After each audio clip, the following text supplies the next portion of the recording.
Mumbai Indians captain, భారత జట్టు క్రీడాకారుడు, ముఖ్యంగా మైదానంలో చిరుతపులిలా దూసుకొచ్చేటువంటి హార్దిక్ పాండ్యా తన యొక్క ఉదార భావాన్ని చాటుకున్నాడు. టీ20 వరల్డ్ కప్ సమయంలో వాంకెడే స్టేడియం, ముంబైలో ఉన్నటువంటి వాంకెడే స్టేడియంలో పనిచేస్తున్నటువంటి గ్రౌండ్స్మెన్కి హార్దిక్ పాండ్యా ఒక హామీ ఇవ్వడం జరిగింది. ఏ సందర్భం అంటే టీ20 వరల్డ్ కప్ కోసం తను అర్ధరాత్రులు ప్రాక్టీస్ చేస్తున్నటువంటి సమయంలో ఇప్పుడు స్క్రీన్ మీద మీరు చూస్తున్నటువంటి ఈ 11 మంది కాకి చొక్కా వేసుకున్నటువంటి ఈ 11 మంది వాంకెడే స్టేడియం ముంబైలో వారు పనిచేస్తున్నటువంటి వ్యక్తులు.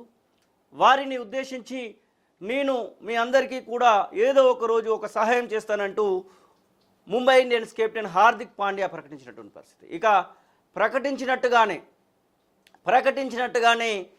11 మందికి 10 లక్షల రూపాయల చొప్పున ₹1,10,00,000 హార్దిక్ పాండ్యా ఇస్తున్నటువంటి చెక్కులను మనం చూడొచ్చు. పూర్తిగా వారి మొహళ్ళల్లో వారి మోములలో ఆనందాన్ని కూడా మనం చూడొచ్చు.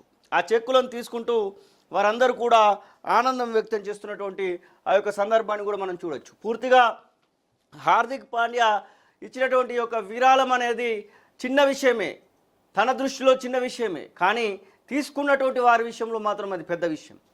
కోట్లాది రూపాయలు ఉన్నటువంటి వాళ్ళలో ఎవరు కూడా ఒక ₹1,00,00,000 పోతాయంటే యాక్సెప్ట్ చేయరు. కానీ హార్దిక్ పాండ్యా అలా కాకుండా గ్రౌండ్స్మెన్ కోసం ఇచ్చినటువంటి హామీని నిలబెట్టుకున్నాడు.